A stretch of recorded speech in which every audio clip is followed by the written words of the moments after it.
Hello everybody, Prepper003 here today with another video for you, and this one is going to be on choosing a pistol for SHTF. Now right now I do know there's a lot of different models out there, there's a lot of different debates on what model to get, on the versus between this model or this model and things like that. I'm just going to kind of give you guys my approach to choosing a pistol for SHTF for both myself and my prepper group. But right now I'm going to start off by saying that you want to stick to common calibers for the first point. Right now I'm just going to kind of go by the states, which is going to be kind of your 9mm, your 40 Smith & Wesson, and 45. Now right now I'm excluding the 22 LR just because sure, it's a great survival cartridge for a survival pistol, but right now I'm talking more along the lines of self-defense and more of a fighting pistol, if you will. So for that, you kind of want to generally stick to 9mm, 40, or 45.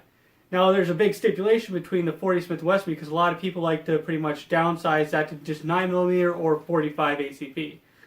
But the one thing that I saw back in 2012 and 2013, working at the shop whenever there was the huge buying spree going on with the approaching gun legislation, everything going through Congress, the biggest thing was that 9mm and 45 were increased in price and pretty much became almost extremely ungettable. Like, we were able to get in a couple of cases here and there, but they sold out almost like that the moment they would put them out.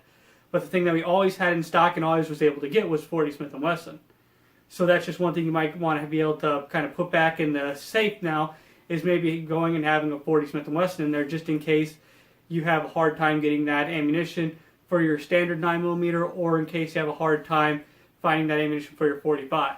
So say, for example, if you're running a Glock 17, maybe have a Glock 22 on hand, just as an example.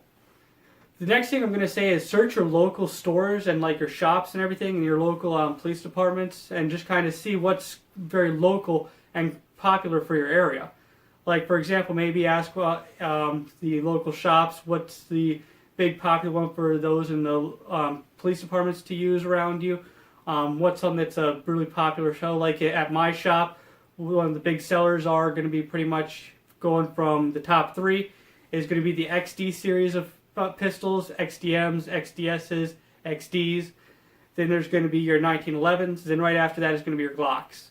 Those are the big popular ones. And our local police department, for the most part, uses 1911s for their sidearms. So that right there is just one thing that I've looked at. I've talked to some of the local police officers that come in and do business with us, so kind of what's their popular thing to carry, and that's pretty much what they like to carry is a 1911, and they like to carry it in the 45. And a lot of people at our shop will either buy the 45 ACP for the 1911s, or for like the XDs, XDSs, Glock 19s, Glock 43s, which are the big sellers for the Glock pistols, are all in 9mm. So that's just an example on what our shop kind of sells and what's good for our area here that I'm living in. The next thing I'm going to try to say is try to stick to commonly, kind of going back to the model, but try to stick to commonly sold models. For example, I have one here for you, the Beretta M9A3. Right now, this right here is not a very common gun.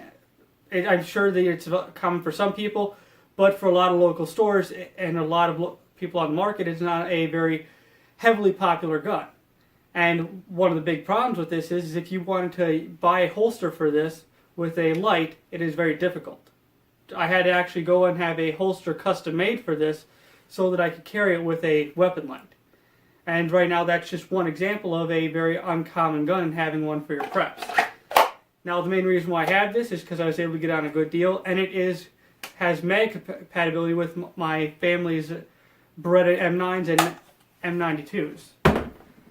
So that's just one of the examples here of having an uncommon gun. So where you might have difficulty getting holsters, maybe having difficulty getting parts, or maybe having difficulties getting mags for it as well. The next thing is try to, if you can, try to standardize with your group or your family. Like I just previously mentioned, having a, just for example here, I have a Beretta 92 and I have the M9A3. Both of them have magazine compatibility, both of them have round compatibility, and for some of the parts, they are compatible together as well. So that right there is just an example of having the compatibility parts and the compatibility for mags and caliber. And that can be very beneficial to you guys later on. For example, if two pistols break, you might be able to fix one of the pistols with parts from the other one. That's something we actually commonly do at the shop with a lot of broken guns that we get in. We use those guns as spare parts guns, and we actually use the parts to regularly fix customers' guns that bring them in with issues. The last two things I'm going to mention is going to be get a quality belt and a quality holster. Now, for example, I have 3 different holsters here for you.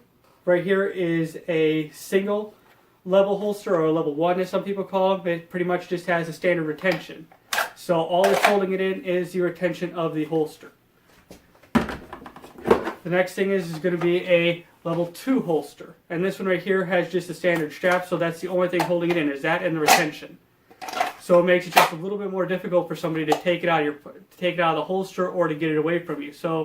But the one thing is, you have to now train to be able to quickly draw it out of that holster by activating that switch to get that strap away. Some of them do have a push button. I prefer to stick away from those. I like the over-the-top straps myself.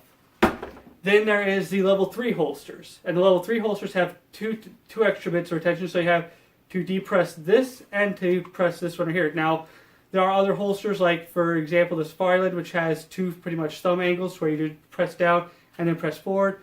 But right here, this is one that I have to demonstrate, which is one by Blackhawk. So you'd have to depress this, press down here to successfully draw the sidearm. And what these do is you just pretty much add a extra little bit of precaution for securing your firearm. And it's not always securing your firearm from a assailant trying to get the gun from you. The one problem that I have had with these holsters, especially with hiking and climbing, is that if you are to have a serious fall or something like that, and they are to hit the ground, they can actually come right out of the holster. That is from personal experience. That's why I went to the extra trouble in getting a level 2 holster for this Beretta right here for rock climbing.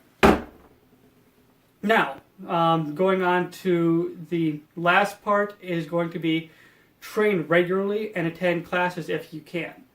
And what I mean by regularly is try to get out to the range with your pistol at least 2 times a month. And if you can, I know some ranges are restrictive on it, but try to do some basic pistol draw drills, do some magazine changes, and just try to get used to the manipulation of the firearm. Also, buy snap caps and just randomly load some of them up in your mag to simulate a malfunction with your firearm, to where you actually have to go through some of the malfunction drills as well. So that's pretty much it. I want to hear what you guys go through whenever you're choosing an idea on, or approaching a pistol to get for an SHTF sidearm, and what are the things that you kind of look at when it comes to it. Do you guys mainly look at price, or do you look at the actual effectiveness of the pistol? The last final note that I'm going to take, and this one's just going to be a little bit on the side note, is going to be get something that's comfortable to you to shoot, because if it's not comfortable, you're not going to want to shoot it. I do know that my wife doesn't really like to have a lot of because she has smaller hands, the large pistols that I have, like the full-size ones. So I got her this Browning 380 here for home defense. It works very well for her. It fits her hand very well, and she's very good with shooting it. So that's just an example of getting a pistol that isn't very much on the list, but it's still effective and very good to be used. So you don't always have to stick to the list, especially when it comes to your ability to use the pistol. So that's the final note that I have for you. I want to hear what you guys have to say about your kind of approach to choosing a pistol. And remember, those that prepare for today survive tomorrow.